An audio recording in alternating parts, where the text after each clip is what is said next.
বিসমিল্লাহির রহমানির রহিম। আসসালামু আলাইকুম। সুবর্ণাস কিচেন উইথ ব্লগ আপনাদেরকে স্বাগতম। আজকে আমি নিয়ে আসলাম সহজেই মুসমুসে চিংড়ি মাছের বড়া রেসিপি। আশা করছি ভালো লাগবে। চলুন রেসিপিটি না টেনে সম্পূর্ণ দেখে নেওয়া যাক। চিংড়ি মাছের বড়া করার জন্য প্রথম আমি খালি একটা বাটি নিয়ে নিছি। এর মধ্যে কুচো চিংড়ি নিয়ে নিব 250 গ্রাম। চিংড়ি মাছের বড়া কুচো চিংড়ি দিয়ে বেশি মজা লাগে, তো সেজন্য আমি কুচো চিংড়িগুলো নিয়েছি। মাছগুলোকে আমি আগে থেকে ভালোভাবে পরিষ্কার পানি দিয়ে ধুয়ে ঝাঁকার সাহায্যে পানি ঝরিয়ে নিয়েছি। মাছের গায়ে এক্সট্রা পানি রাখা যাবে না, যতটা সম্ভব পানি ঝরিয়ে নিতে হবে।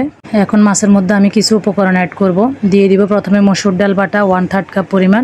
মসুর ডাল দেওয়ার কারণে বড়াগুলো খেতে আর একটু বেশি ভালো লাগবে। ডালটা না দিয়েও বড়াটা করে নিতে পারবেন, হাতের কাছে থাকলে দেওয়ার চেষ্টা করবেন, এতে করে বড়াগুলো খেতে বেশি ভালো লাগবে। এখন আমি এর মধ্যে দিয়ে দিব 1/4 কাপ পরিমাণ পেঁয়াজ কুচি। এই রেসিপির মধ্যে পেঁয়াজের পরিমাণটা একটু বাড়িয়ে দিতে হবে। এখন দিয়ে দিব স্বাদমতো কাঁচামরিচ কুচি, ঝালটা যে যার স্বাদ মতো দিবেন। রসুন বাটা দিয়ে দিচ্ছি চা চামচের উঁচু করে 1.5 চা চামচ পরিমাণ। হলুদ গুঁড়া দিচ্ছি 1 টিস্পুন পরিমাণ।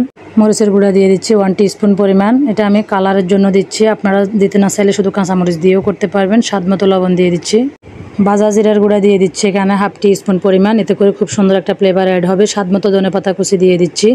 সবশেষে দিয়ে দিচ্ছি আমি এখানে বেসন 1/2 কাপ পরিমাণ। আপনাদের হাতের কাছে বেসন না থাকলে শুকনো চালের গুঁড়াটাও অ্যাড করতে পারবেন, তবে বেসন দেওয়ার চেষ্টা করবেন, এতে করে বড়াগুলো ফুলবে এবং মুসমুসে হবে, খেতে বেশি ভালো লাগবে।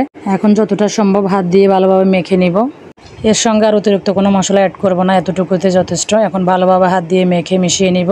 সুন্দরভাবে যেন বড়ার শেপটা হয় আমি হাতের মধ্যে আপনাদেরকে নিয়ে দেখিয়ে দিব। এই পর্যায়ে এসে আপনাদের যদি মনে হয় যে আরও কিছু বেসন অ্যাড করতে হবে, এতে করে অ্যাড করে নেবেন, তবে আমার এখানে আর প্রয়োজন নেই। ভালোভাবে মেখে নেওয়া হয়ে গিয়েছে। এখন আমি আপনাদেরকে দেখিয়ে দিচ্ছি। হাতের মধ্যে এভাবে গোল করে নিয়ে এভাবে চ্যাপটা করে শেপ দিয়ে দিব। হাতের মধ্যে এভাবে চ্যাপটা করার পর যদি চারপাশে ফেটে না যায় তাহলে বুঝবেন পারফেক্টভাবে হয়েছে। এখন চলে যাব সরাসরি চুলায় বড়াগুলো ভেজে নেওয়ার জন্য। চুলায় আগে থেকে ফ্রাই প্যান বসিয়ে দিয়েছি, এর মধ্যে রান্নার রেগুলার তেল দিয়ে দিচ্ছি পরিমাণ মতো। চুলার আঁচ মিডিয়াম লোয়ের মাঝামাঝি করে দিয়েছি। এর মধ্যে আমি বড়াগুলো দিয়ে দিচ্ছি। শুরু থেকে শেষ পর্যন্ত চুলার আঁচ মিডিয়াম লোয়ের মাঝামাঝিতে রেখে বড়াগুলো ভেজে নিতে হবে, এতে করে ভিতরে ভালোভাবে হবে, যেহেতু এখানে কাঁচা মাছ অ্যাড করা হয়েছে। তেল অতিরিক্ত গরম করা যাবে না, হালকা গরম হওয়ার পর বড়াগুলো এক এক করে দিয়ে দিতে হবে।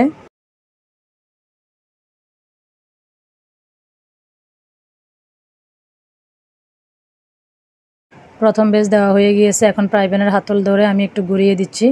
2 থেকে 2.5 মিনিট পর আমি উল্টিয়ে দিচ্ছি। মাশাআল্লাহ, খুব সুন্দর একটা কালার আসছে। সবগুলোকে উল্টিয়ে দিব। একটু সময় নিয়ে উল্টে পাল্টে ভেজে নিতে হবে, এতে করে খুব সুন্দর একটা কালার আসবে এবং মুসমুসে হবে, খেতেও ভালো লাগবে।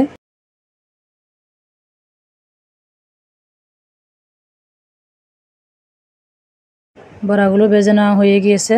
এখন আমি একটা তেল চাকনির সাহায্যে উঠিয়ে নিব।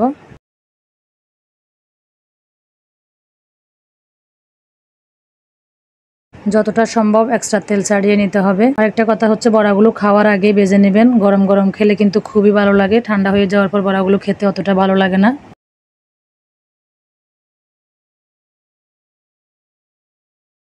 যেগুলো বাকি ছিল আমি সেগুলো এক সাইড করে দিয়ে দিচ্ছি।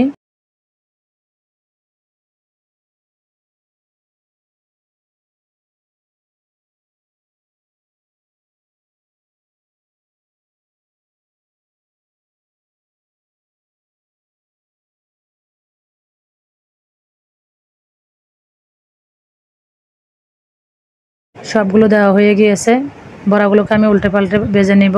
একটা বেশ ভেজে নিতে সময় লাগছে আমার 10 থেকে 12 মিনিটের মতো।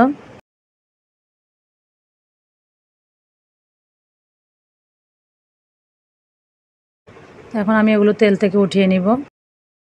আশা করছি আমার আজকে চিংড়ির বড়া রেসিপি আপনাদের কাছে ভালো লাগছে। রেসিপিটি ভালো লাগলে আমার ভিডিওতে একটা লাইক দিয়ে দিবেন। যারা আমার চ্যানেলটি এখনো সাবস্ক্রাইব করেন নাই, প্লিজ চ্যানেলটি সাবস্ক্রাইব করে দিবেন। সাবস্ক্রাইব করার পর অবশ্যই পাশে থাকা বেল আইকনে ক্লিক করে দিবেন। ফ্রেন্ড অ্যান্ড ফ্যামিলির সাথে শেয়ার করে দিবেন। ইতিমধ্যে যারা আমার চ্যানেলটি সাবস্ক্রাইব করেছেন তাদেরকে অসংখ্য অসংখ্য ধন্যবাদ। যারা এখনো ভিডিওটি দেখতেছেন, চ্যানেলটি সাবস্ক্রাইব করেন নাই, প্লিজ চ্যানেলটি সাবস্ক্রাইব করে পাশে থাকবেন। আজকে এই পর্যন্ত। নতুন আরও একটি ভিডিও নিয়ে আসা পর্যন্ত সবাই সুস্থ থাকবেন, ভালো থাকবেন, এই দোয়া করি। আল্লাহ হাফেজ।